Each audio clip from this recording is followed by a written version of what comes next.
watching the Forefront Church video podcast. And wherever you're at viewing online, we just want to say thank you and welcome. And one of the ways that we can help connect with you is we want to hear from you and where you're at and how we can help. And so head over to forefrontchurch.info after the message and click the Connect tab. It's a great way for us to help you along your spiritual journey as you connect with God and learn about Jesus. And so sit back, relax. We hope that you're challenged and encouraged from today's message.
Hey Forefront, Jason here. I'm the lead pastor of the church, and I'm excited for today's message.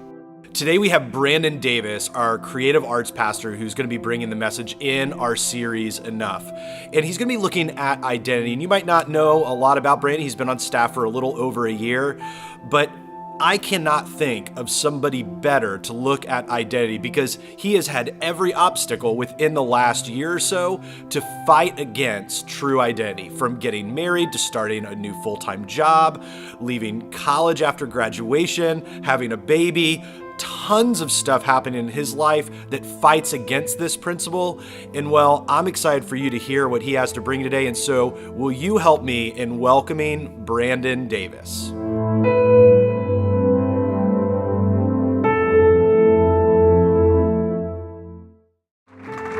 Wow. A lot of love in 10 o'clock. How you guys doing? Whew, I'm feeling great now. All right. Man. So if you don't know me, my name's Brandon. You just heard in that little snippet. That's like the 20-second version of like the past year of my life. It's a very like tight synopsis of what's been going on. I do the creative arts ministry here at Forefront. I don't normally do this. I normally do what the band does. Everything from music to video and editing. Set design, basically everything that happens in this room I kind of oversee, but every once in a while they'll let me get up here and do this, which I'm excited to do this morning. On most days, my life is kind of a hot mess. I don't know if any of you can relate. This is my family. That's my wife, Sam, and our 4-month-old daughter, Ellie. We've lived in Virginia Beach for a little over a year now. Well, Ellie's lived here for 4 months. Yeah, there's another picture. If you know anything, if you follow me on any like Facebook, Instagram, you'll see we post pictures of Ellie like twice a day. So like, just stay tuned. Like, it's all the time. Like, if you miss the first one, there's another one coming. We're those parents. You know, we're doing like normal stuff. We're weaving through modern life like anyone else does in their early 20s, and life's pretty good. In fact, if you were to go on any of my social media right now, Facebook, Instagram, Twitter, whatever, you'll see the same thing. You'll see this picture of me and my daughter. And you'll see like the same like description, like everything I just described to you about my life, like who I say I am, is what I present to you. Like I talk about my job and my husband and a father. I live in Virginia Beach. This is kind of like the snapshot of my life, and it's pretty cool. I like that that's what my life is like now. But I want to rewind to 2 years ago because my life looked a little bit more like this. I don't know if any of you have ever looked like this before. I'm probably 19, 20 in this picture.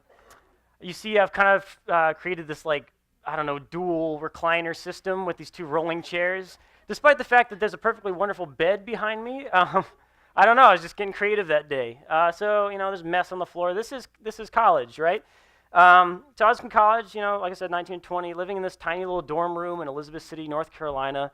And, I would go to bed at 3 a.m. and wake up at 10 a.m. Now I go to bed at 10 and wake up at 3 a.m. So kind of reverse that when you get married and have kids. That's just what happens. But this guy was freaking out, actually, because he had no idea what was coming next. Like when I was 19, 20, 21, I was freaking out because graduation was coming, and it was coming quick, and I had no plan. Like, I had lots of dreams and ideas of what life could be like and what I wanted it to be like. But I mean, I was like, man, I don't have a girlfriend. I don't have a car of my own. I don't have like job prospects. Like, how am I supposed to get there if I don't have any of this stuff going for me?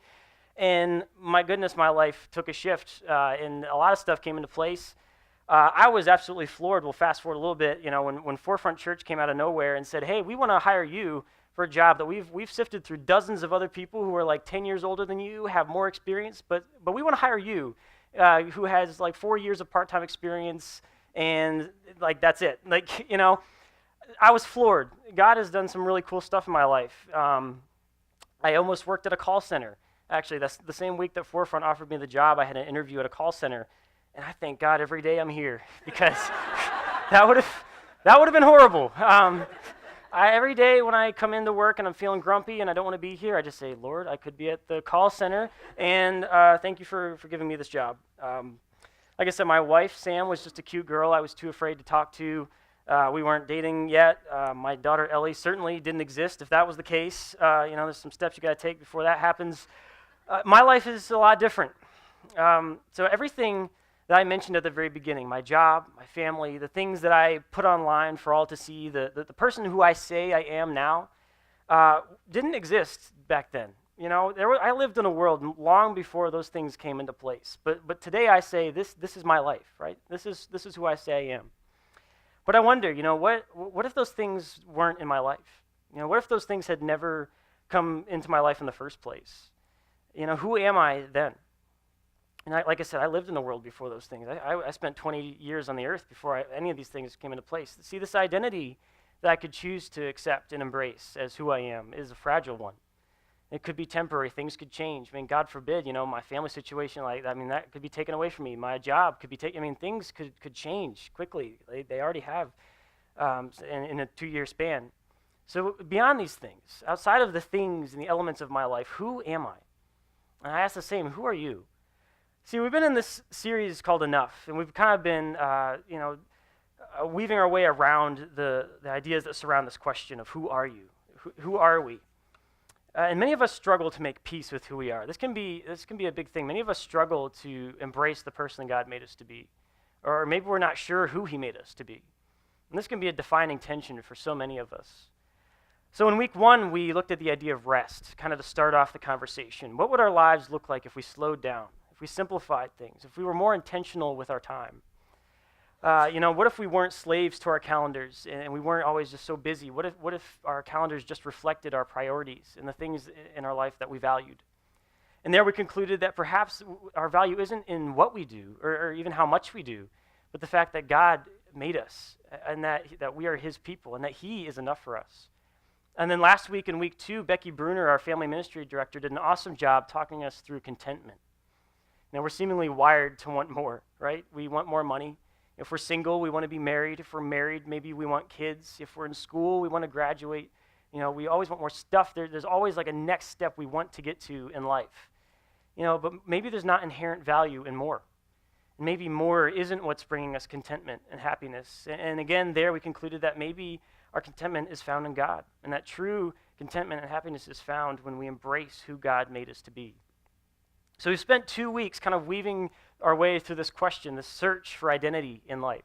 And today I want us to find it. Today I want us to specifically talk about this idea of identity. Who are you, really? You know, it may seem like a trite question. You know, maybe you think you know who you are. Maybe you're like, why are you asking me this? I know who I am. And maybe you're like, man, you know, he's kind of right. I don't know who I am. Maybe you're kind of on either end. But I got to be honest, this is one question that completely changed my life. I think it can change yours if we look at it, but I'll get to that. In a little bit, we're going to get into the Bible, where I want to look at the story of a guy named Gideon. And his story is much like many of ours. He kind of struggled to know who he was. He too kind of grappled with finding his identity. And he wondered who he was. And I believe what God does in Gideon's story may help us answer the question for ourselves about our identity. I don't want to make any assumptions today. Maybe you're not a Christian. Maybe you walked in off the street, and if that's the case, I'm excited you're here. Maybe you've read parts of the Bible, but you're not really all the way through it. Maybe you kind of don't know the entire story. Maybe you're not sure you accept the entire story. Maybe you don't believe any of it. Maybe you're kind of questioning whether God exists or not. And no matter where you kind of fall in that category, no matter where you are spiritually today, I'm happy you're here to be a part of the discussion and to be part of the conversation, just to kind of, I believe if you're here, you kind of believe there's a chance some of this is true. But no matter where you are, I do believe the principles we're going to look at today, the stories, the ideas that we're going to talk about hold up in any context. There is objective truth in the Bible. Whether or not you accept it fully or not yet, I do think there's practical application in what we're going to talk about today. And so I hope you hang in there with us as we talk through this. If you don't have a Bible, you can get one for free at the Get Connected table in the lobby. They're free. They're yours to keep. Or if you're more of a digital kind of person, we've got, of course, you can get like a Bible app on your phone, or if you go to forefrontchurch.info, there's a Bible tab where you can follow along there. We're going to get into that in a little bit. But before we get into today's message, I want to pray for us as we get into it. God, I believe you have made us intentionally. I believe you've made each of us for a reason, and I think that our identity is maybe not in what we do, or in the things of our life, and maybe you've made us, and maybe that's where we need to start when we ask who we are. Maybe we start with you, and so I want to look at that today. So we pray for this time. In Christ's name we pray. Amen. Now we entered kind of an uncomfortable scenario when we were born. Let's start there. It's kind of this immediate tension when you take your first breath. Just like that, you're a part of something. I mean, you didn't choose to be here, right? You just kind of were thrust into existence and kind of instantly subject to whatever surroundings were there, And your mom and dad or dad maybe were there. And, that has implications. Like, what do they believe about life? How are they going to raise you? Where do you live? What year is it? There's so much we don't know, just like right from the start. And, what pizza place does your family order from? This is important stuff to know. What football team are they going to force you to root for? They're going to dress you up on all the clothes in a onesie, like, for goodness sake. Like, from the very beginning, we're kind of indoctrinated with, like, this is who you are. This is our values. These are the things that we believe about life. And so right from the get-go, there's kind of, like, a lot to figure out about your life, your world, who you are, and right from the very beginning.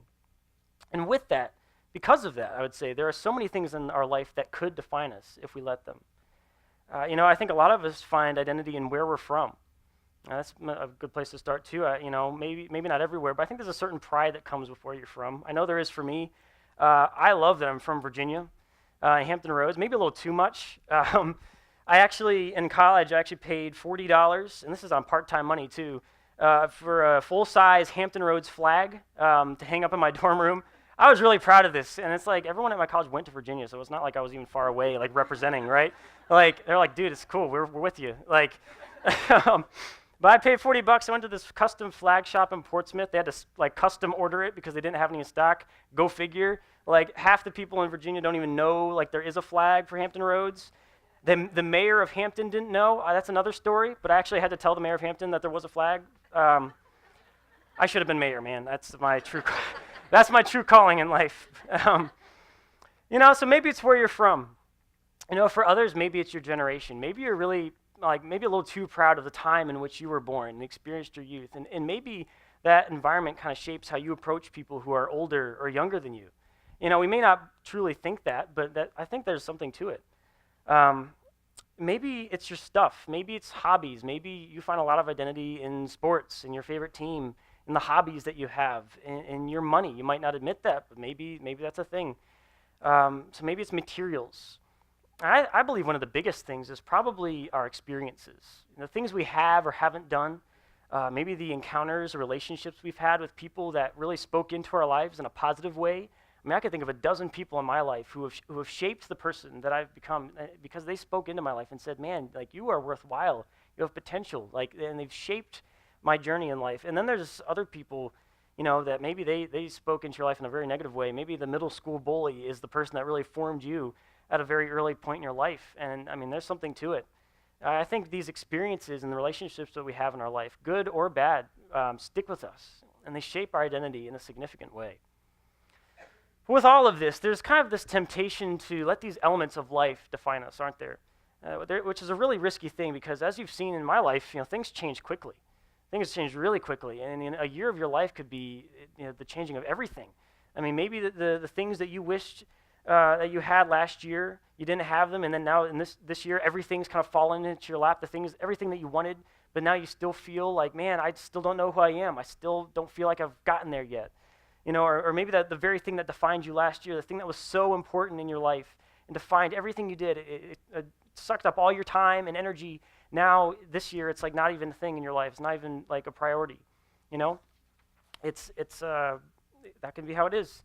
See, as we as individuals, despite what has happened in the past, despite who we think we are or who we've been told that we are by other people, despite the things in our life that we're proud of and that we want to define us and that we want to be part of our identity, or those things that have kind of been forced onto us, the negative things that we wish didn't define us, but somehow sort of still do. Despite all of these things, we must find out who we are when all of those things fail to give us meaning and purpose in life. See, the truth is these things try and fail to do so. Even things that are awesome, like I said earlier, my family, my job, my ministry, those things are awesome and I love them, but the temptation is to let them define me, especially now that I have them, in my life and that they're such a big priority for me.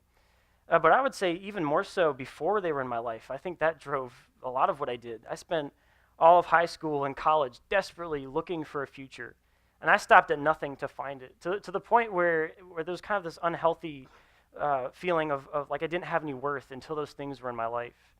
And as a result, my identity hinged on this future that I was trying to build for myself. It led to depression and anxiety, and it robbed me of joy for a long time.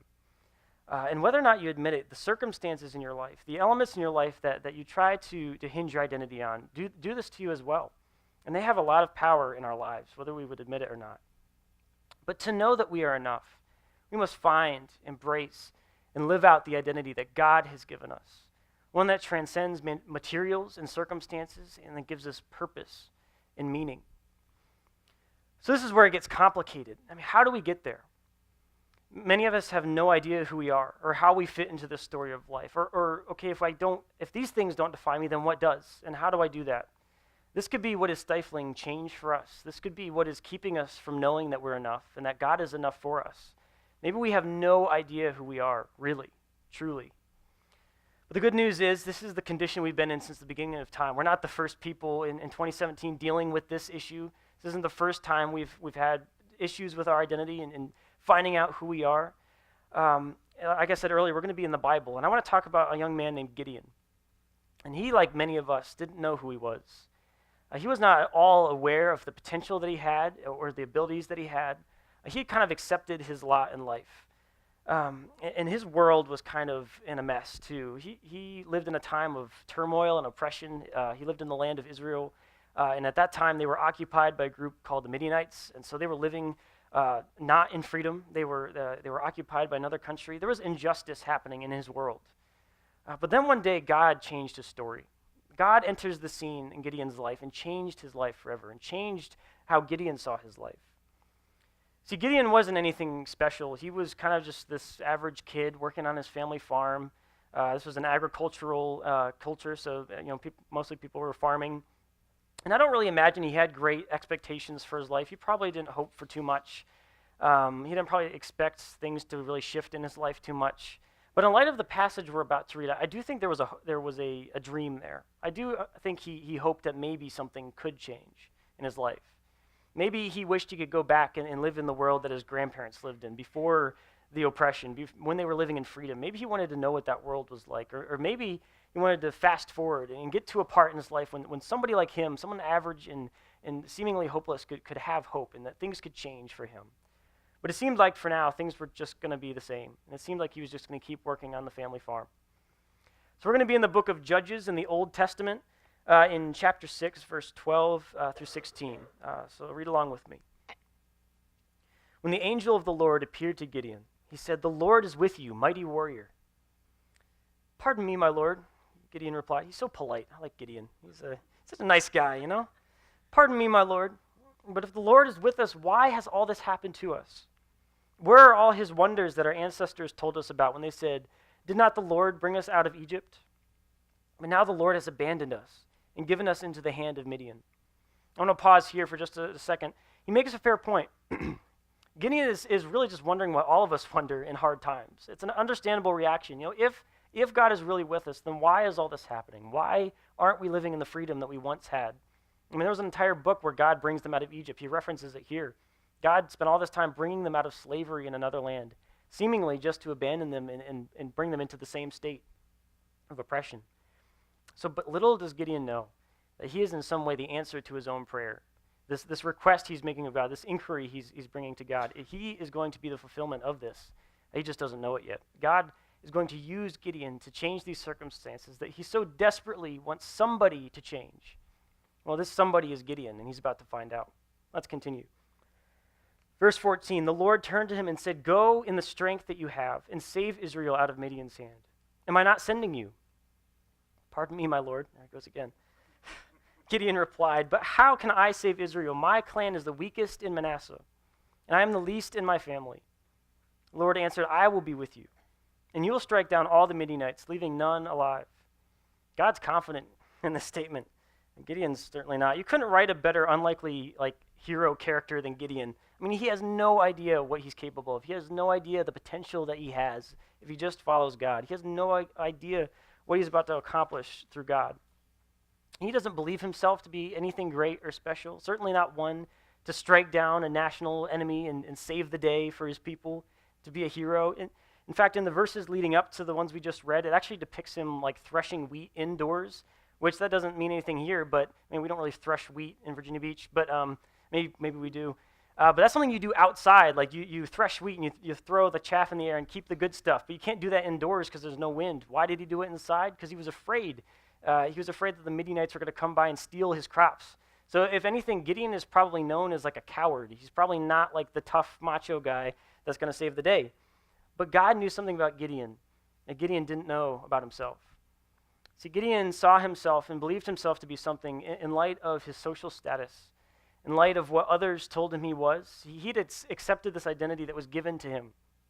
He thought he was just the weakest of the weak. I mean, he said he was the weakest one in his community. His family was the weakest in the community, and he's the weakest of the weakest family. So he just feels like he's at the bottom of the totem pole. This was Gideon's identity in his own eyes and in the eyes of the people in his life. And this belief that he held about himself dictated how he lived his life. This identity was calling the shots in Gideon's life. But God enters the scene and calls him a mighty warrior. Gideon's never heard that before. Like that blew him off his feet. He's like, what are you talking about? Like, I'm not a mighty warrior. I'm not tough. And he commands him to walk in strength that he doesn't believe he has. He doesn't see himself as being strong. And so, but he says all this that he might do something great. Gideon's probably very skeptical.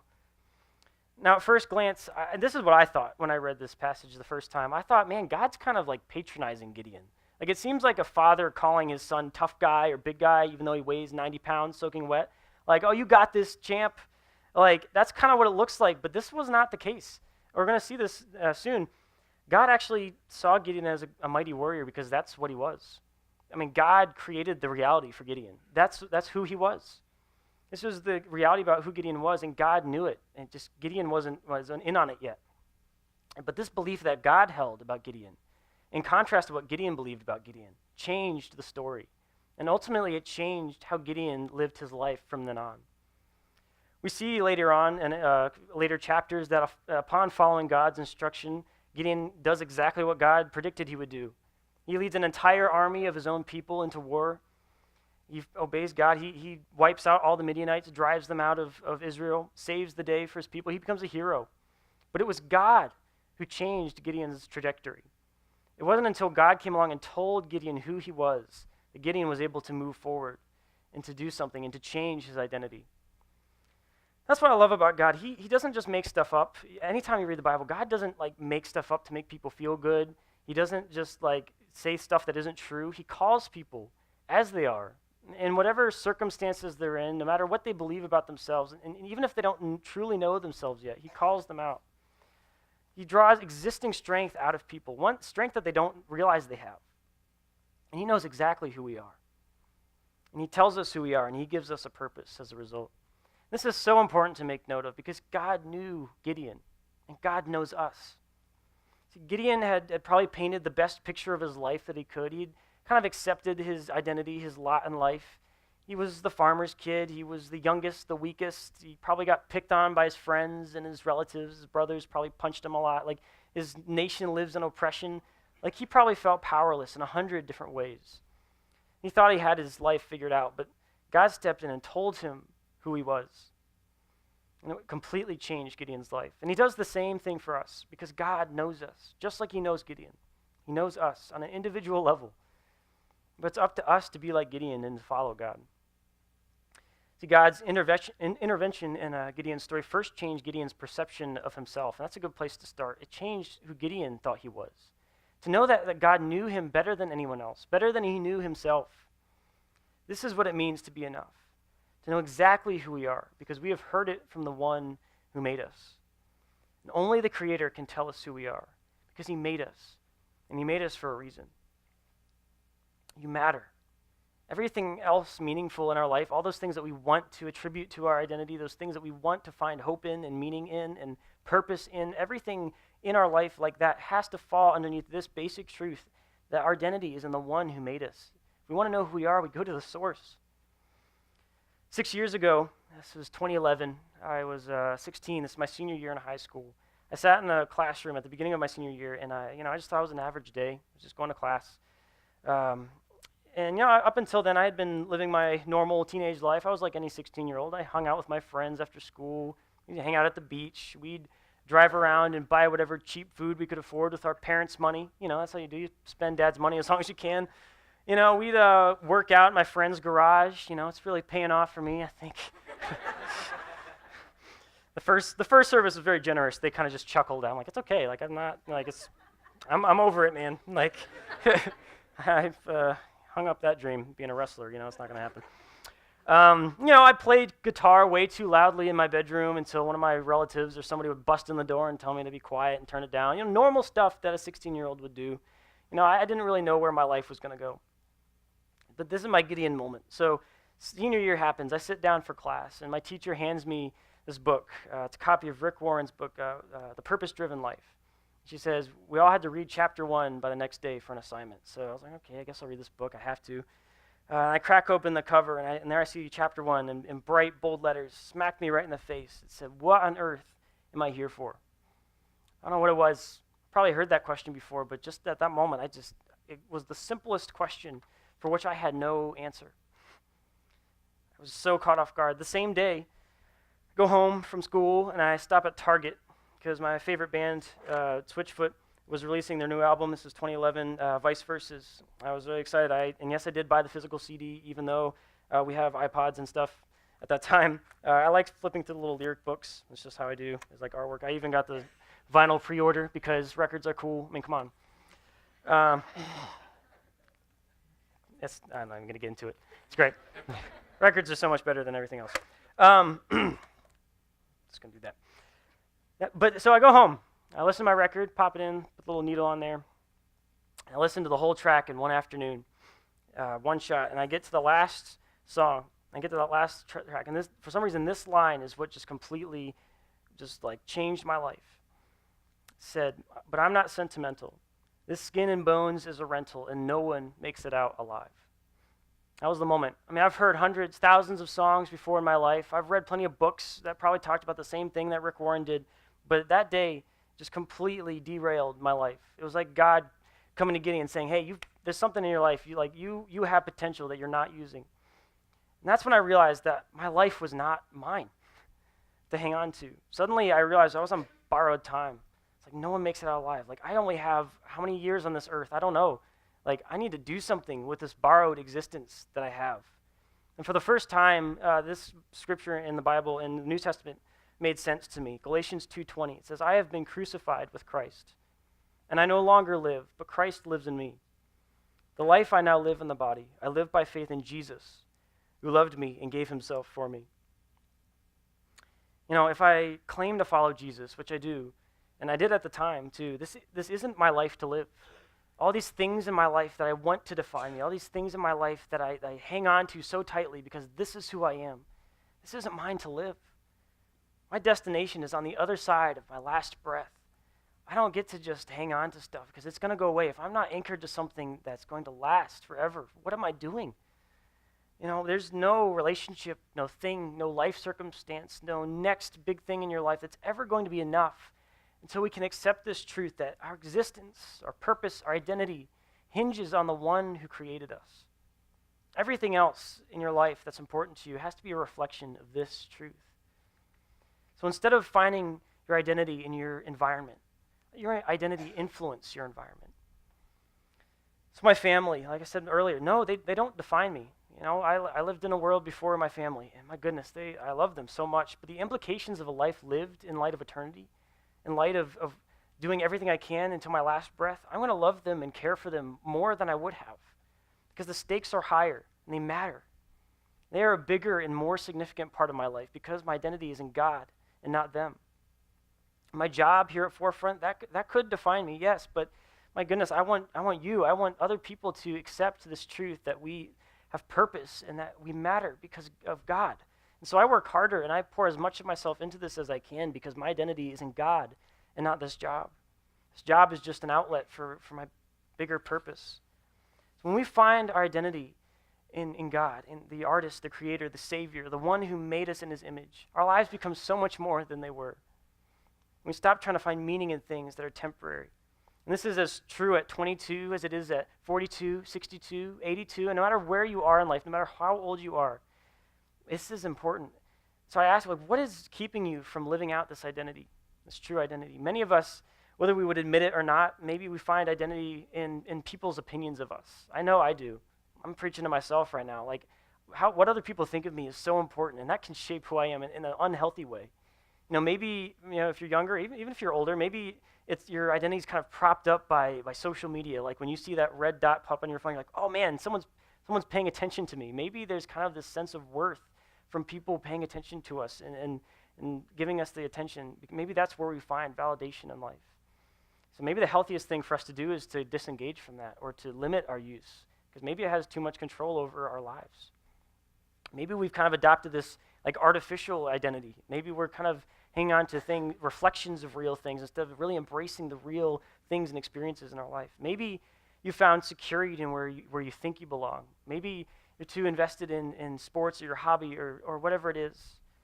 Maybe you're like Gideon. Maybe you have great ambition. Maybe some of you guys are sleeping giants in this room. I know. Some of you have great ambition and you are capable of some awesome things. You could create and lead and serve in some incredible ways, but you're sitting there saying, I can't do this because everyone in my life has told me I'm too weak. Everyone in my life has told me what I do doesn't matter. Well, what does God say about you? What does God say about how much you matter? My goodness, some of you you matter. Maybe somewhere along the line, one of those negative voices came in your life and told you that you weren't worth anything and told you that you didn't matter. And so your identities become shaped by the depression and hopelessness from that. So you might ask me how. If I accept everything you're saying today, if I accept that Jesus is enough for me and I don't need all these other things to hinge my identity on, how do I live that? Because the truth is my family, my job, all these things, that's the substance of my life. That's the stuff I have to work with. But how do I live it?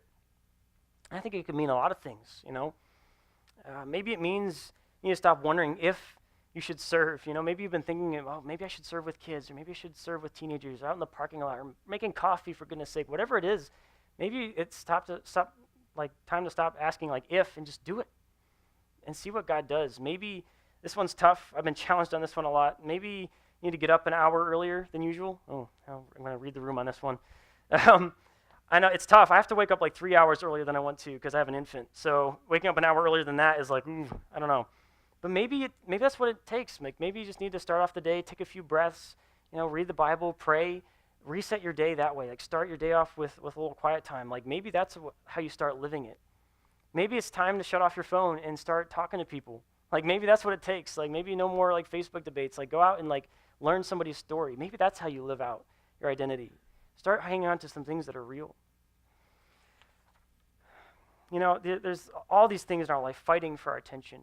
There's so many things we could be. There's so many things that we could say, this is my identity. There's so many things we could be, but if we turn to the one who made us, I no longer live, but Christ lives in me.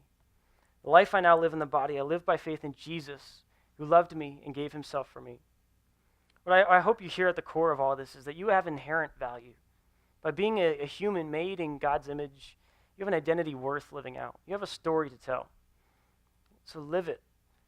This goes for everyone in this room. Even if you don't follow Jesus today, even if you're not sure if you're on board with all this, You have value. You have something to bring to the table. God made you specifically with an exact purpose in his mind.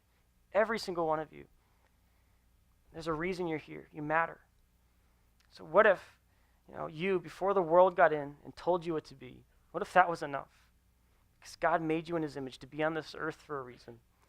And you mean so much to him that he sent Jesus for you. You matter. I want to pray for us. Thanks for tuning in to the Forefront Church video podcast. Our hope and prayer is that this has left you encouraged and challenged you in your faith. And you might have some questions and some ways that you want to figure this out, and we want to help with that. Head over to forefrontchurch.info, and there's a couple different ways that you can connect. Click the Connect tab and let us know how we can be praying for you, or a staff member can be contacting you this week. Maybe you have just been encouraged by this and want to support the ministry here at Forefront Church. You can click the Giving tab, as well as other tabs that are in there to help you along in your journey with God. And so we're thankful for you. Thanks for tuning in, and we cannot wait to see you again here online on the video podcast. We love you, and we'll see you then.